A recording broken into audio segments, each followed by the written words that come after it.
champion, Michael Holt. Good morning. Looking forward to this group, some proper players in it. So yeah, we'll see how this pans out. Well, you're a proper player, Michael, so you should be able to have valid opinions. Yes, hopefully. On my day, I can be, but yes, hopefully I can sort of give a bit of insight into what they're up to.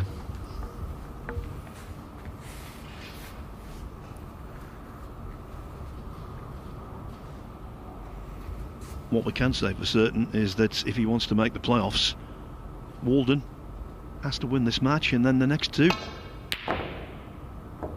And that helps. They're alright, they are. Good starters in the morning. I think, like you say, Ricky's in a position now where it's just knockout for him. And I think sometimes it can go in a way for you when you've got the group matches, you know you can lose. But then as soon as, if it gets to a point where you've got to win, it can, in a way, free you up a little bit. Sort of point of no return, so we'll see how it goes for him. But that was a nice first fluke to get him off. Well, funnily enough, last night when we closed, the last match was John Higgins against Mark Selby, as I mentioned. And in that, in the very first frame, Selby fluked the opening red even more outrageously than the Walden one there. The difference was, and I'll explain it to you in a moment, Selby thought it was so hilarious that he couldn't concentrate and he missed the black next. And the reason he thought it was so hilarious was this. Basically, at tea last night, lots of stories were being told about the late, great Willie Thorne. 11. Well, at the Scottish Masters many years ago, he played Stephen Hendry, and he was convinced, was Willie, that Hendry was golden 12. in terms of luck. Anyway, first frame, Hendry has a massive fluke. I actually commentated on the match. And Willie just sat in his chair and said, "So soon." Hendry, the face, even he couldn't stop laughing. So consequently, this story was rehashed 19. last night over dinner. Anyway, Higgins and Selby then went out to play, and of course, Selby fluked the first red, and Higgins from his chair said, "So soon," and that's what got Selby in a fit of laughter. Yeah, it's a great story, that is. Willie, you know, sorely missed. Great character, and he's definitely guilty of some of the greatest one-liners the game's ever heard. You know, fantastic. Yeah, he's not the only one that I say one-liners. It's brilliant. 25. My personal favourite was in Dubai many years ago, and there were 3 practice tables in this room. We were at the Dubai Classic, which was a world ranking event, and it was Ronnie O'Sullivan, Steve Davis and Stephen Hendry all practising on their own on these 3 tables. And Willie comes in looking very suntanned and healthy as Walden lets Ricky that one Walden, go astray. 25. And looks at the guys already in the room and said, "Now, answer me a question, fellows. Who was the best player in here before I arrived?" O'Sullivan, Hendry and Davis, no less. Yeah, brilliant. Love him. Anyway, all of those reminiscences have gone now. Well, let's concentrate on this. And I think Walden missed that red purely and simply because of the amount of side he was imparting. Yeah, he was using a little bit of check side, and he just sort of pulled the red thick, I think it was. I think that's what I missed it, but yeah, be a bit disappointed because it's a shot I'd expect to get. I think he's found a good spot there. I don't know whether he can get to the side of the reds.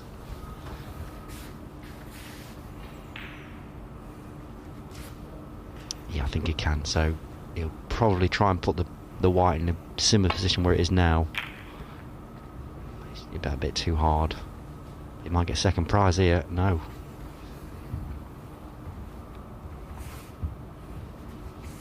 And cushions look a bit bouncy than they did last time. Yeah, I think they haven't been a major problem, but there have been a few occasions where we've seen a few lively ones. Yeah, the other day when I was commentating, they looked quite trappy. Yeah, they're a bit dead, and that's how players would prefer them. Sometimes when they get a bit springy, it's harder to judge. They seem to come off sometimes quicker than they go on, but I think that with the scoring yesterday, the two of them must be playing really, really well.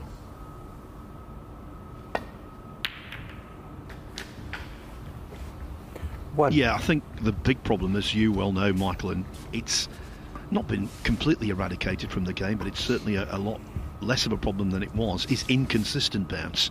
And we've not seen a great amount of that. We have seen a few funny ones, but nothing inordinate. No, and like you say, consistency is what you're looking for, because then, you know, you can adapt as a player. But if the cloth stays slippy, you know, these players will just sort of take advantage of it.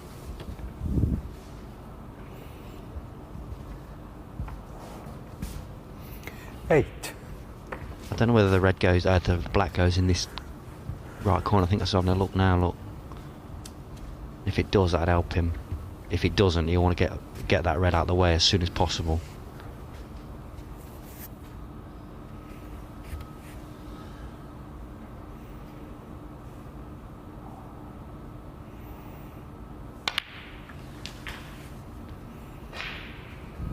Now that is this table all over. Foul. He was going nowhere near that middle pocket in his mind, but the table is so reactive when it comes to screwing back. Yeah, it's like they're slippy, aren't they? So it just, you see it grabs, look, and then it's not going to stop from there. But that's why he's played that shot, because the black didn't go, obviously. So yeah, he'd be a bit disappointed with that, but he wanted to get as close to the blue as possible, but not that close.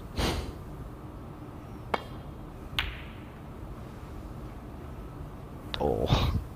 And the same thing applied to Walden. He wanted to get very close to the red, but not quite as close as that. And in the end, wow. I used to think these top players were just better, but they're just luckier, obviously. They're great flicks, they are. What a difference that makes. Half a roll.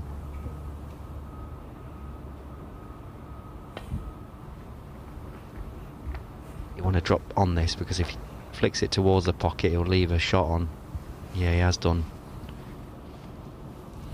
I don't know whether that red's close enough to the hole to make that red guaranteed, because he'd use it to pot it.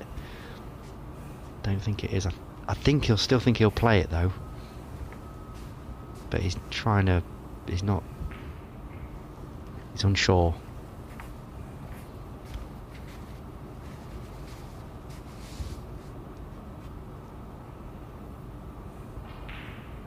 I think he's forced into this because he can't really do anything unless he plays like a little tap shot. One. It's a good shot.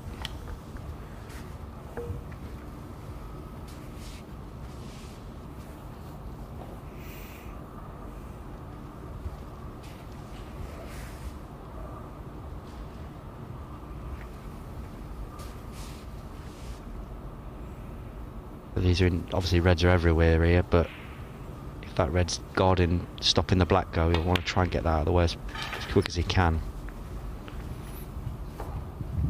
I think yesterday Walden was playing under something of a psychological hangover. Basically what happened at the tail end of Group 3, he played really well in that. He won 5 of his 6 matches in the round robin phase. In the semi-finals, 9. He really should have beaten Matt Selt, but he missed a really simple yellow with all of the other colours sitting pretty right there for him. What's more, he missed the yellow by a mile for some reason, off its spot, routine kind of thing. So he 16. got all that way, then lost a match he should have won in the semi-finals, and I think coming back yesterday morning he was still 17. suffering the blues. Yeah, definitely. Yeah, I think this tournament especially, you have to be able to recover quickly because you're on straight away if you lose. So yeah, it might have affected him. But again, this is 24. a tough group. You look at that group and you go, no.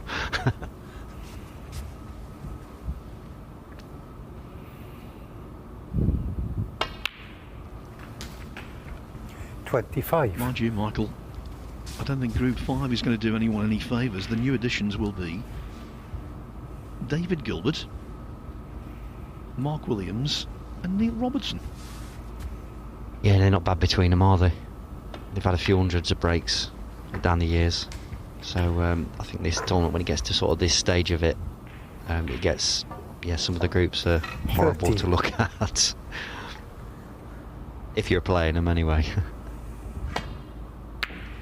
Thank you. And 31. also as well, We've got 3 players through to the winners group on March the 1st and the 2nd here in Leicester, and all 3 so far are members of the top 16. Kyron Wilson, Stuart Bingham and Jack Lazowski. Yeah, so it looks like it could be a fantastic final group.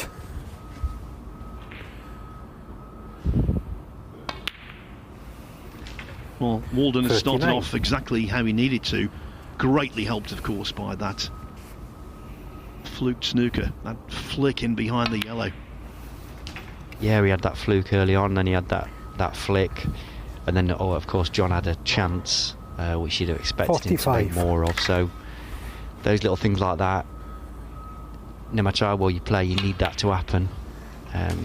People talk about luck of a lot with the obvious like flukes and things, but sometimes you just need someone to miss against you, which sometimes don't happen. So the way this frame's gone, it looks, you know, like the tide might go in for him, so he wants to try and take advantage of that. 53.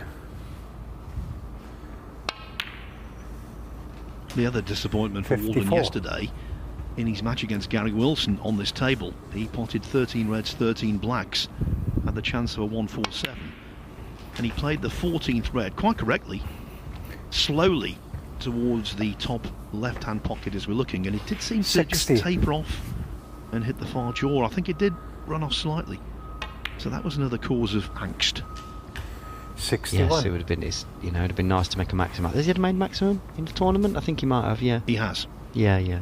He's a very heavy scorer, Ricky. I know we're practicing with him. You catch him on the wrong day, and you don't need GQ. You just need white gloves. 67.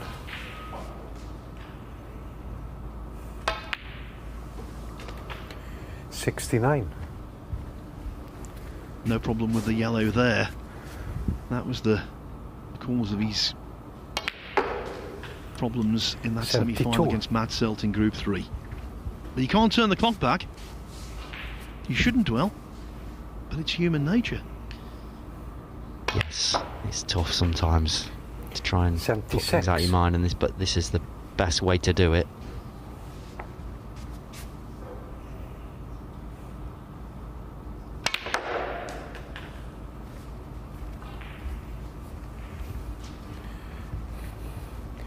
$81. It's all right, isn't it?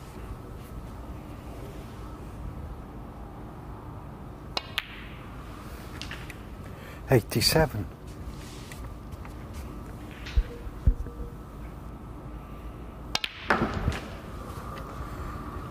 $94. Ricky Walden needs to slip up a gear or two today to stand any chance of remaining in this tournament, let alone make the playoffs, and that was a nice improvement. 94 clearance, yes, he was lucky, but when you get the chance you need to capitalise, and that's what Walden did. He draws first blood. Ricky Walden 1, John Higgins 0.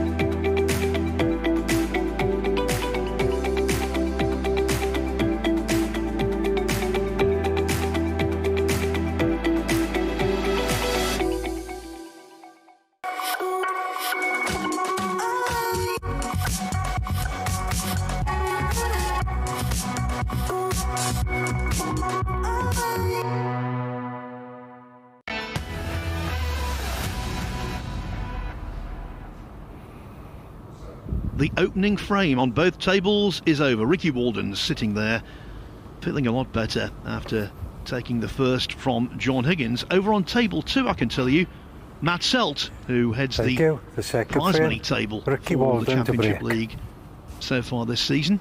He has taken the first frame from Rob Milkins.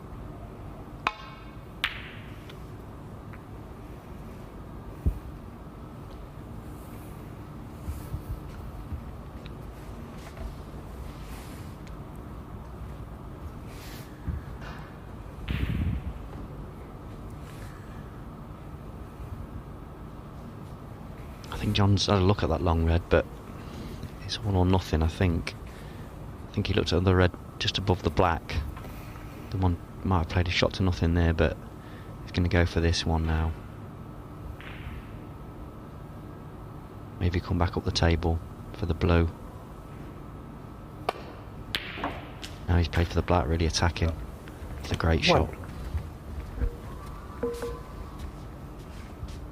Yesterday, he started off with a 3-1 and a 3-0 win, but in neither of those matches did I see anything that was particularly impressive, not by his standards. It was okay, but nothing out of the ordinary. But I thought from 1-1 against Mark Selby last night, he looked his old self.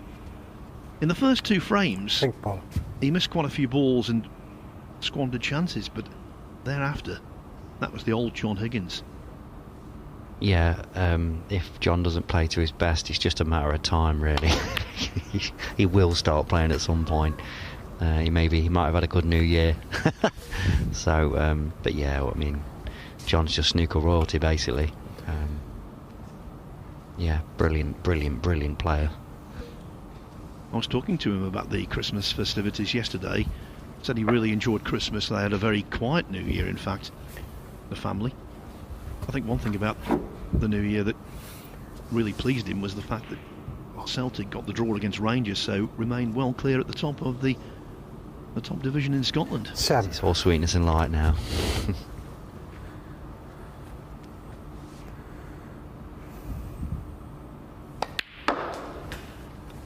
8.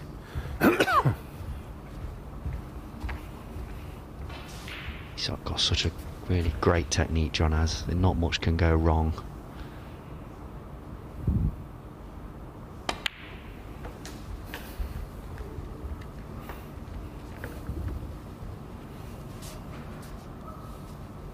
$13.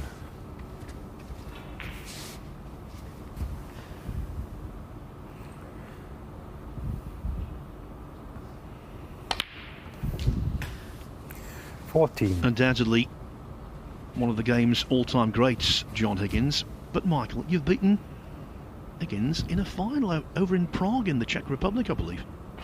Yes, he's good, but he's not that good, Phil. Yes, I did. It was a PTC event, I think 2011, I think. 21. A nice story, actually, in the end. My dad was ill at the time. He'd been in the hospital for a good few months. And I'd been up the hospital every day. 22. Losing these PTC events. And it got to the last one, I needed to win it to actually get in the finals. So I came joking to my dad, I'm going to win it for you. And he was laughing. And I had a really tough draw. I think I beat John, Sean Murphy, Mark Selby, Stephen Maguire, Joe Swale, I think, and ended up winning it 29. to sort of get in the final. So it was a nice bit of sunlight, in a really tough time for us as a family. So yeah, it was lovely.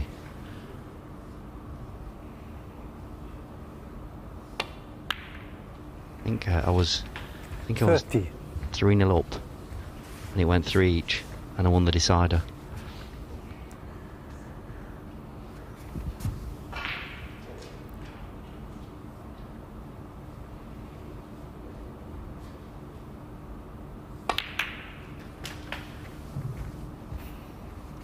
Good shot he's played there, a bit unlucky. He played that, I'd want to play it, just skid off him. 37.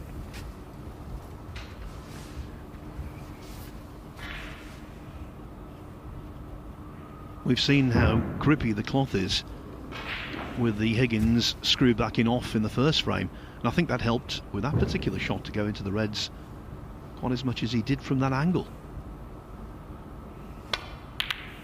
Yeah, they seem to move quite nicely, although they didn't for him. 38. But I think that's why they've been scoring, the players. This quality of player, they'll just take advantage of that. But they do seem nice tables to play on. And this could be the big shot of the frame.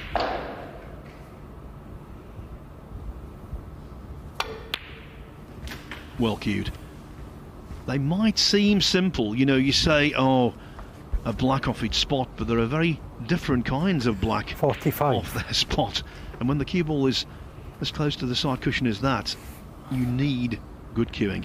Absolutely, you need to try and be as still as you can, but the sort of psychology of that shot, he'll know that it's one good shot and I'm looking 46. like I'll win the frame. So you see it as virtually frame ball in a way, because now he'll expect to sort of run out from here.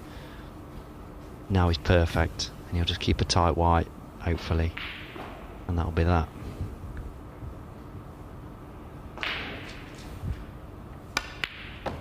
See John there shaking a little bit. He always does that.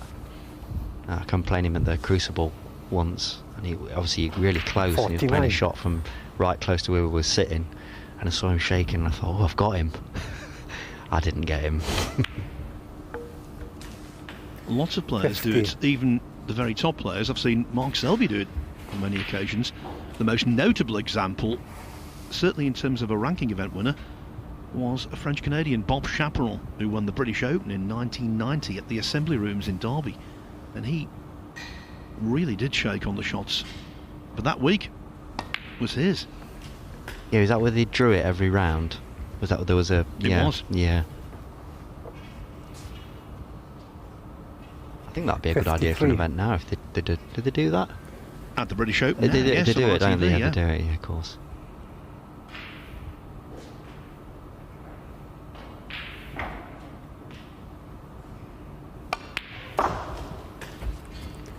$54.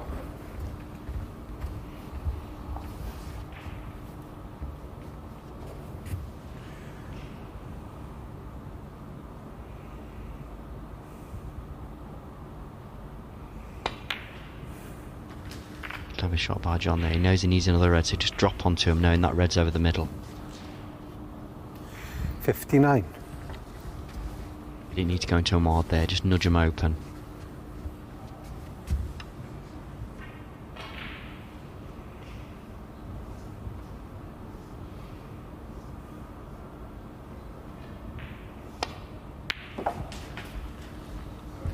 $60.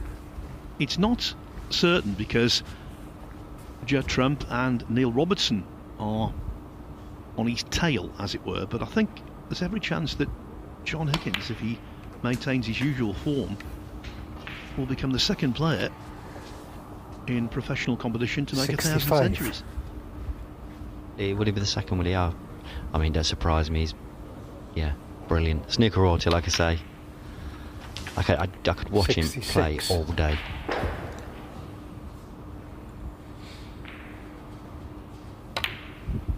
Of course, Ronnie O'Sullivan was the first. David Hendon made a great analogy the other day. He said it's like when you're the second player to 1,000 centuries, it's the 72. the Buzz Aldrin of snooker. Obviously Neil Armstrong, first man on the moon. Buzz second. 73. Yes, it won't be as memorable, will it? But it's still an outstanding achievement.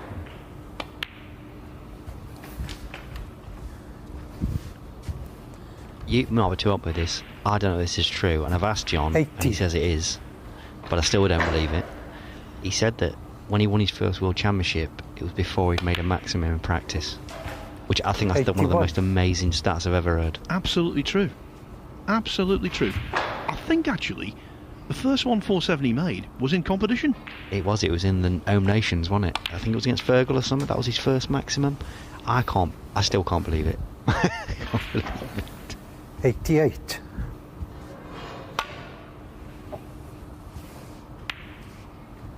He's not a flash, Harry. All he wants to do is win frames and win matches, which he's done by the boatload. He's won that frame very nicely indeed. And as a consequence, John Higgins equalises with Ricky Walden at one frame each.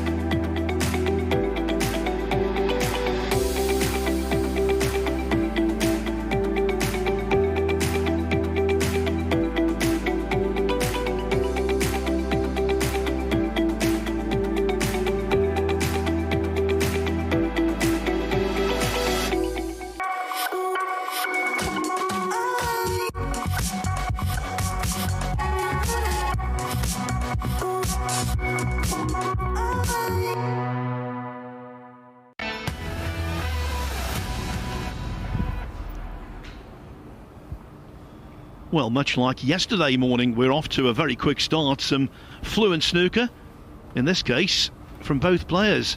Yesterday morning, the exchanges were monopolised by Judd Trump. In this match, John Higgins and Ricky Walden have showed us what they can do.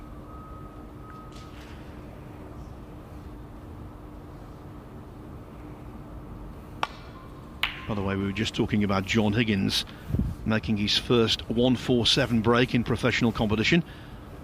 It was the Nations Cup, you were right about that, Michael. It was the year 2000, almost 23 years ago. And he did it against Dennis Taylor. I think for the avoidance of doubt of people listening or watching, that was his first maximum he'd ever had, not just in a match, even in practice. I still can't believe it.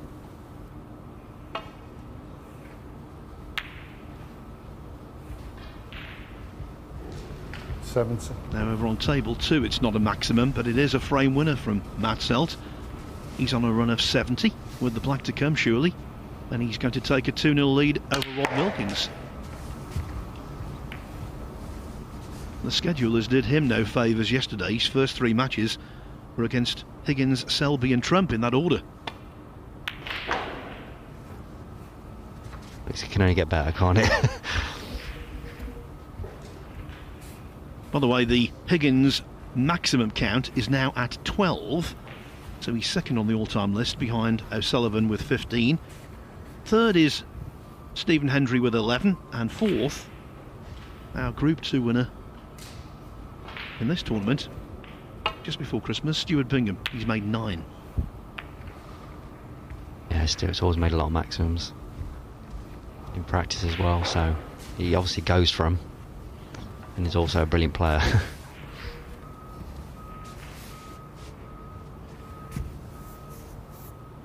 think John's trying to pot this red and maybe hold for the black, or if he's going to screw past for the blue. Yeah, he's played holding for the black. That's a brilliant shot. He's played a lovely cannon there.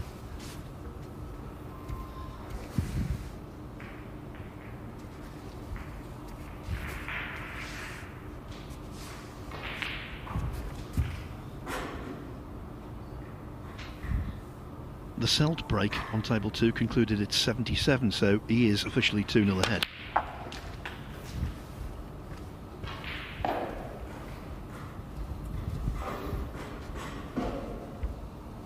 Eight.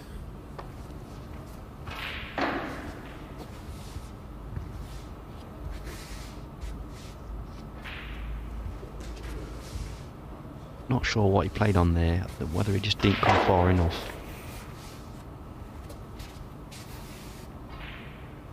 I think he's got a red in the middle, which he has, yeah. You've got to control the white. It's easy to lose the white. And you forget about the pot. He's played a fantastic shot. Yeah, look, it was easy. Harder than look that was. He hit that lovely. He's perfect now.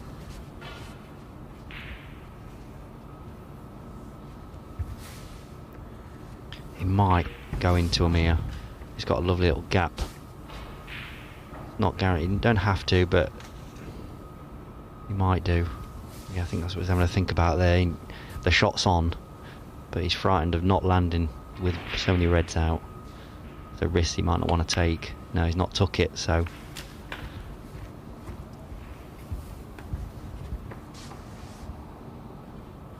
$16.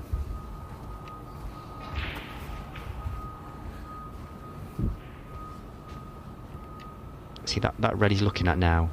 You don't have to play it, but I think he'll want to try and move it out of the way because it's in that. It's in a place where he'll want to put the white if he's scoring.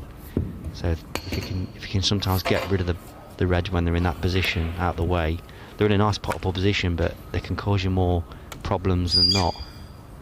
So now he's got the opportunity to move one of them. He probably is going to take it.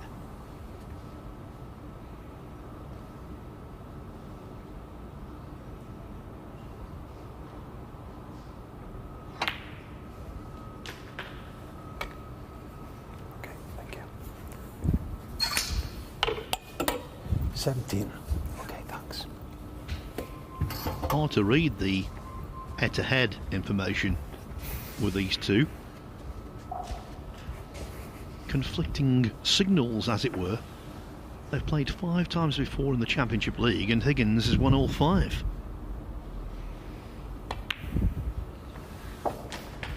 But in other tournaments, Walden's got a good record against Higgins. 4-4. 24. It's ahead.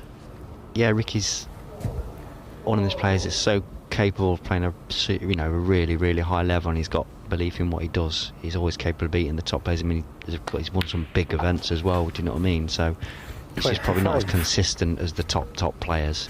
But if you catch him on the right or wrong day, it's just, you might be playing. You could be playing anyone in the top 4.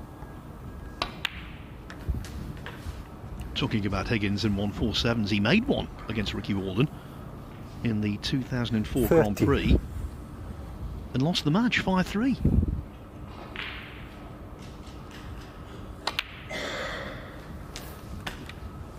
$31.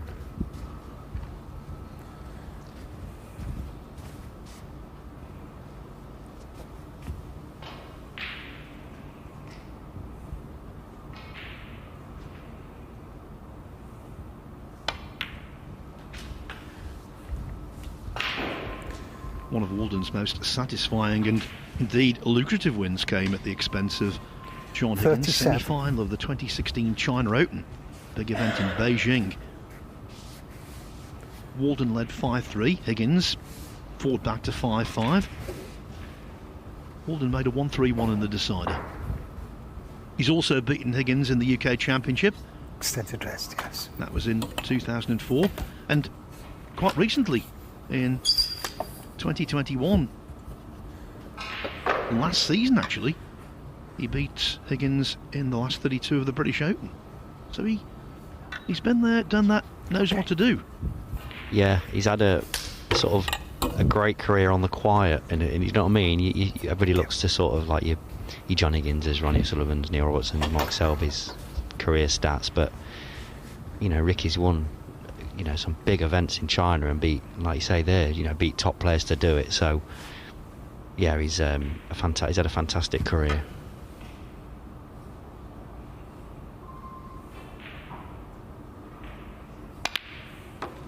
And yet in this event, when he's played Higgins, it's been unceasing futility. It's easily done against John.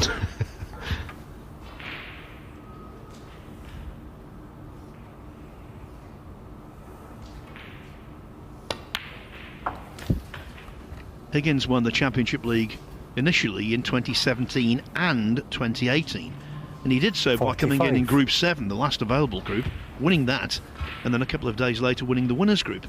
And on both occasions, 2017 and 2018, he beat Walden in that Group 7, 3-1 and 3-2, went on to lift the trophy. Might be a good omen for John then, playing Ricky. Is that what he did? He just turns up for the Group 7 and then wins them both. Yeah, that's alright, isn't it?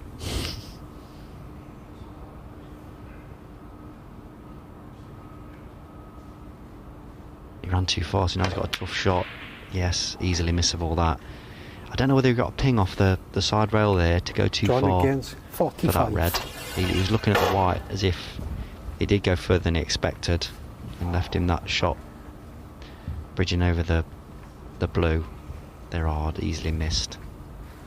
Need to find the middle of the white, and as anybody that watches my YouTube channel knows, it doesn't exist.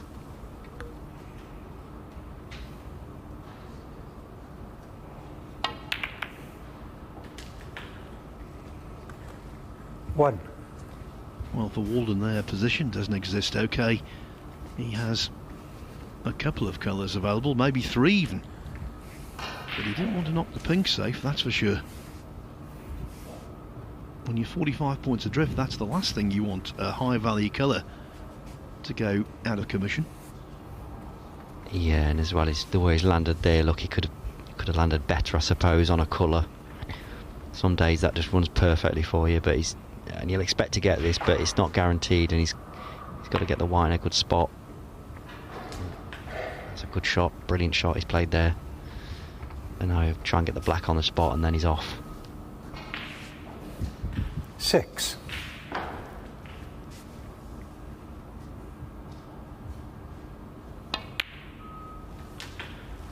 37.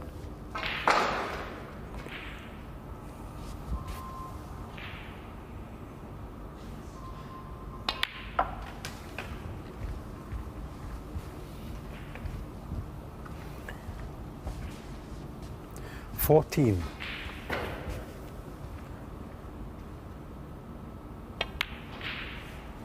I just think Ricky's got a lovely pace around the 15. table. Quite fluent, quite relaxed. He sort of gets, for me, just gets on a bit of a roll, and then he just keeps potting. Gets the ball lovely.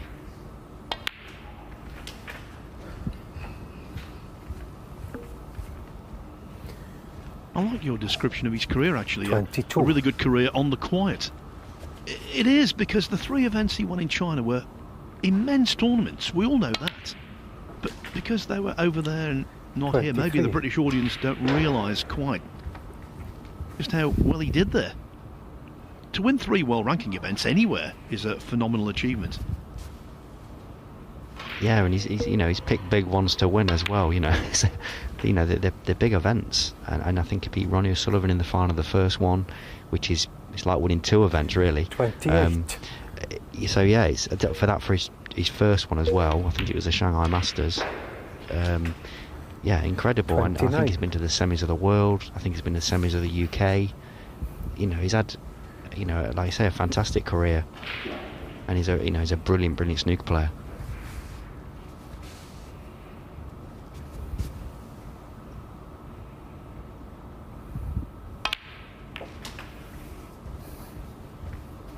And a diamond of a bloke as well. Just a really good guy. 36. Yeah, absolutely. He's got no airs and grace about him. He's pretty down to earth. And yeah, I've known him for a long time. 37. Obviously, being the similar age, he was a junior when I was a junior. Yeah, and he's, like I say, brilliant player.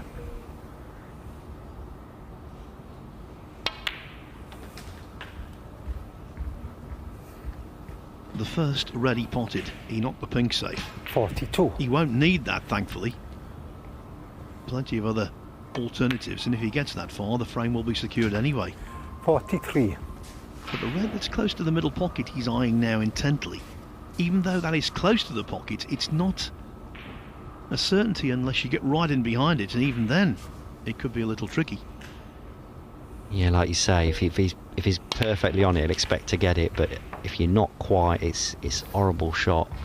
Because he'll want to try and get on. 50. If he's got not quite the right angle, he might leave the white on the cushion, so leaves a harder blue. But yeah, he's trying to land there, look, so he can just drop it in and get on the blue. So he's now looking. I want to get perfect on the black to be able to get perfect on the red. Leave every shot a natural angle, so you don't have to create any angle. Has he gone far enough there? 51. Oh, just enough, but not. He should get on this, but again, this is a shot. It could go wrong.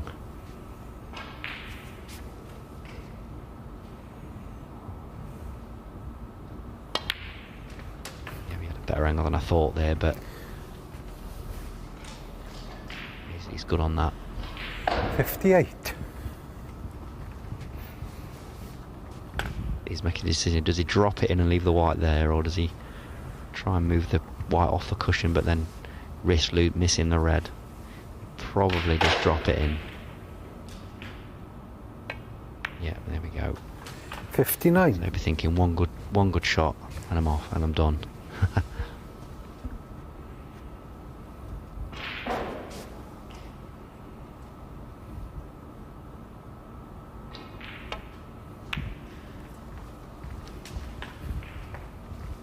Higgins made 45 to initiate the scoring. Missed a very high tariff red using 64. the spider. And ever since he's been sitting there. Yeah, this game, 66. fine margins. If the red that he potted, the white pulled up. The black that he potted, the white would have pulled up half a roll before it went behind the blue. He probably pots the red and it's all over. But because it went a little bit too far, 69. he misses the pot with the spider, and now Rick is in. So it's a roller coaster, this game, emotionally anyway. 73.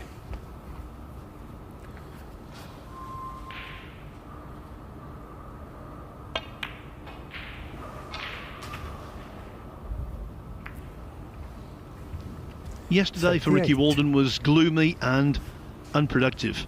Maybe new day, new fortunes.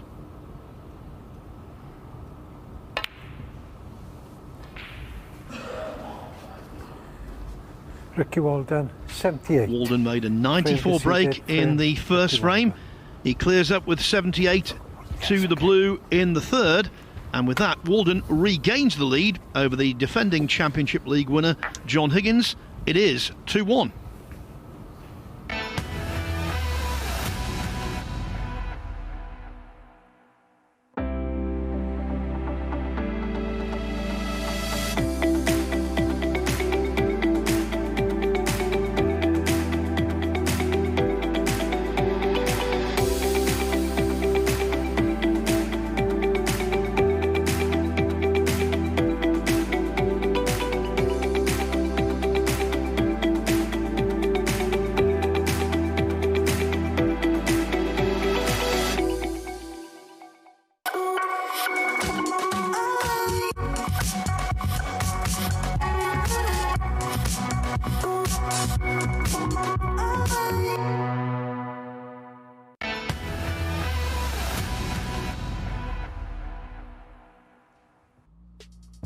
Welcome back, everyone, to the Morningside Arena in Leicester, a very familiar venue now for top-class professional snooker. At the end of this month, this venue is going to host the shootout, and of course that's relevant considering my co-commentator this morning, Michael Holt, who is, I believe, 2 years removed from winning that? Yes, a few years ago. 3 years. 2023. Is it really? Time flies. Now then, over on table 2, Matt Selt, he floats that one in. He's looking really good for a 3-0 win here. Look at the balls, he's already 19 points ahead.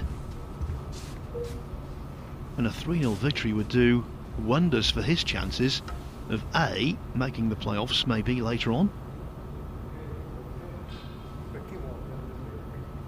or at the very least claiming 5th place and therefore going through to Group 5. And bear in mind, he started out in Group 1. This tournament is proving very profitable for him.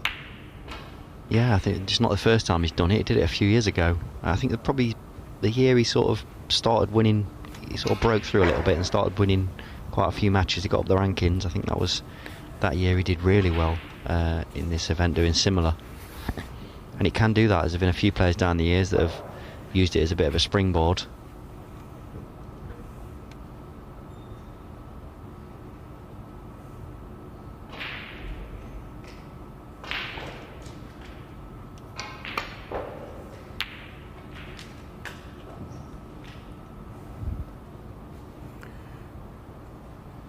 One. Yeah, he's a good ready pod there, and he's just willing that white to pull up. And like I said earlier, the difference between half a roll in this game can be critical. And, like I say, it pulls up a bit short. He's perfect. He's got a great chance to score.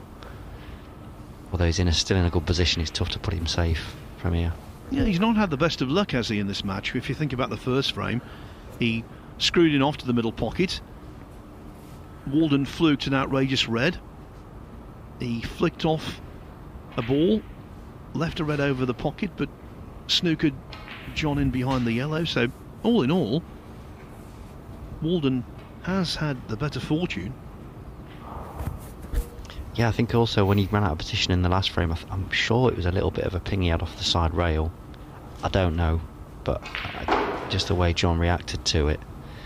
But yeah, fine margins at this game. I think he's trying to look here to try and maybe rest on the pack next to the pink. The tough shot, he's got to get this right. No, he's gone wide, look. But he's alright if it's... No. Foul. And a miss. Don't think he played on the red, I think he played on the red near the pink. on the side of the pack, but it's just slid. Yeah, he's laughing there, it's gone wide.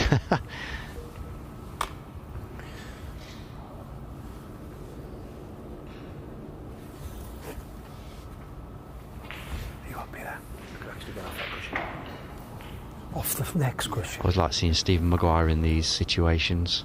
A little bit more. He does a shot sometimes. If you can't see an out, he just hits them as hard as he can. It's actually called, players on tour call it the Stephen Maguire shot, because you see him play it all the time, and it works out for him more than you'd think.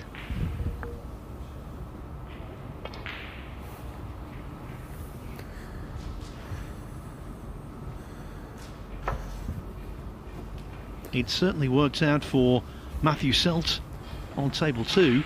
He's defeated Rob Milkins 3-0. So now he has 2 wins out of 4. Selt, who finished off last night with a 3-1 win over Judd Trump. He's won 7 frames in this group so far. So I reckon his total earnings for the Bet Victor Championship League of 2023 thus far, £12,900 and counting. Loving it. Yeah, it's not bad. It's better than a punch in the nose, isn't it, that? So, yes, he'll love it. I'm sure we'll hear all about it in the players' room.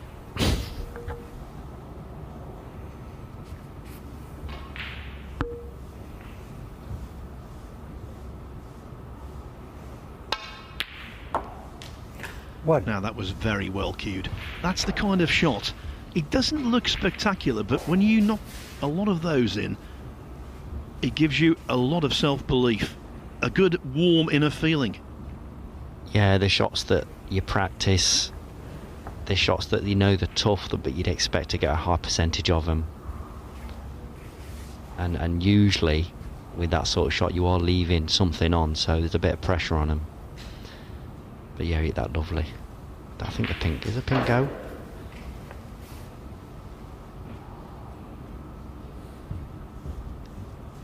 I think if the pink does go, he's not going for it because he can't get on a red. Yeah, so he's going to get this side of the table with a blue. That's what he's doing.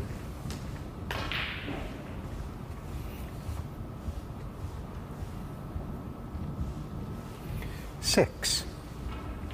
He's on that road with the rest, but he's got to. I think he's just come around to see where he needs to be able to pot the black. He wants to try and get. There's a big area he can land to get on the black, but if he stays this side of the table, so having a look to find the perfect spot, look, so that now I'm even looking at the pink there. I think he's got the angle to go round the back of the black, but it's a tough shot. But just how he sees it, really.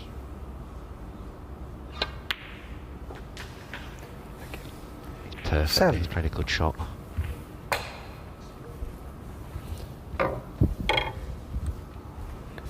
He's having a look, see if he can play that cannon there, but he's in danger. He could brush past the one closest to it, so you've got to be careful here.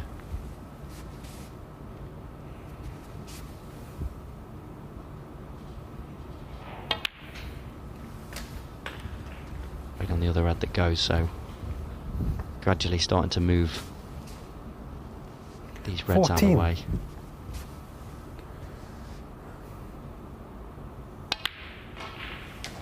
$15.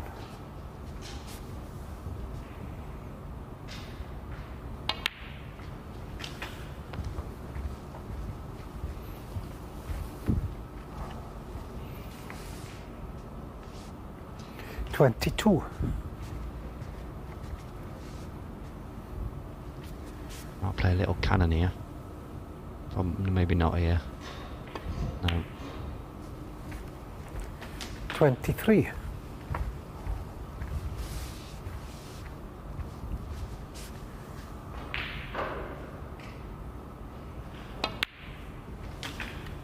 We'll be thinking how he's going to move them reds, because he needs to. He's got a few options. If he uses the black, he's going to punch into them, not screw into them. He's now looking at the pink, look, see if he can get on that pink and then nudge a few out. Plays on the pink in the left hand black corner. could top into them, but you want to be absolutely perfect on the pink, just a little bit of an angle.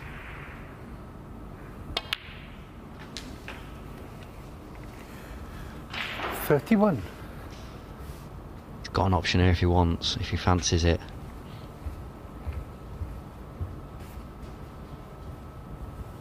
He does a good angle on the blue to move the red if he wants.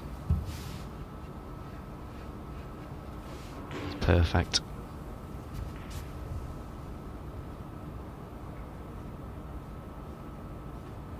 He does, he's screwing into him, that's it. Yeah, it's a screw shot, that is. You see a lot of players stun into it, and it's not the shot. If you screw into it, you've got a much better chance of landing.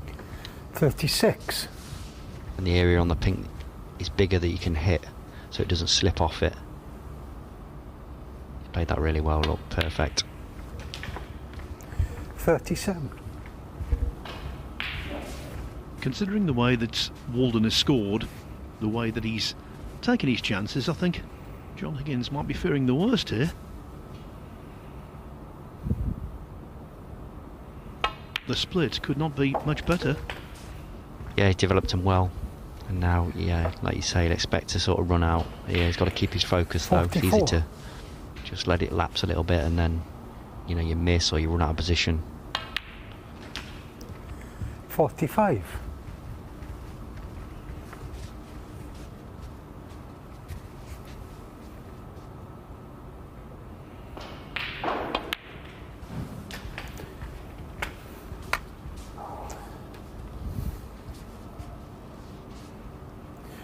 $51.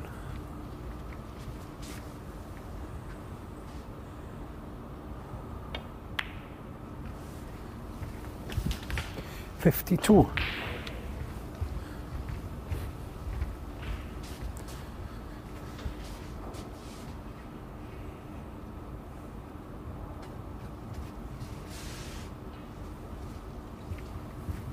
Yeah, I think he's landed a little awkward spot there. It looks perfect, but he's just off straight, so if I think he's going to find it tough to go forward to get on a red. He's got to create an angle here where it can go wrong. He'll still expect he's going to go off the side rail with the red in the middle. That's what he's done, all corner.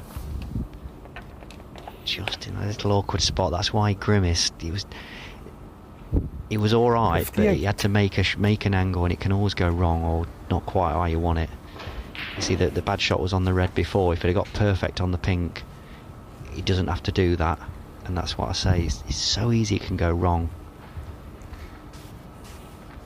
I mean, you still expect to get this, but you know he's under a bit of pressure. You know that you don't want to be under, because he knows the clearance is there if he misses it. It's a good pot. 59.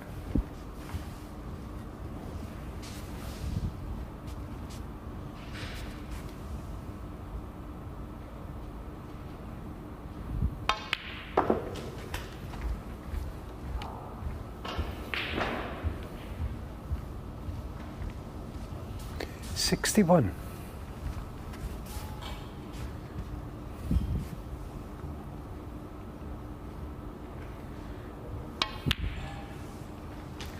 $62.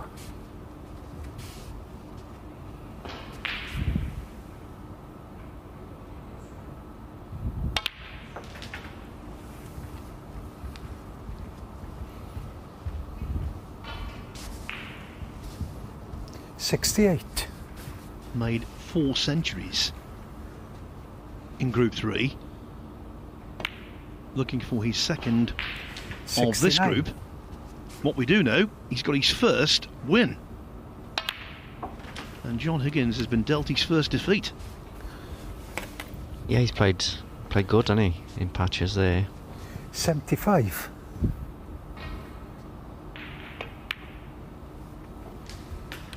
$76. Yeah, it's not a result or a display that will stick in the craw of John Higgins. Not that he's committed lots of mistakes. You could make an argument to say he's made fewer mistakes in this match than he did in some of his wins yesterday. 81. But Walden has shown a considerable improvement. Yeah, absolutely.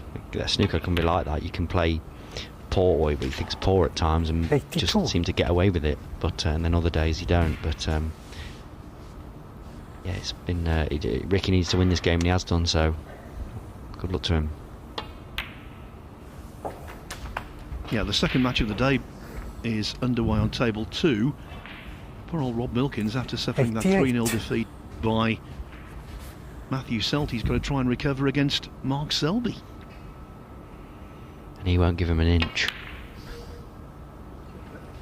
Ricky Walden missed that pot by less than an inch. It deprives him of a century, but he will not be concerned, and neither should he.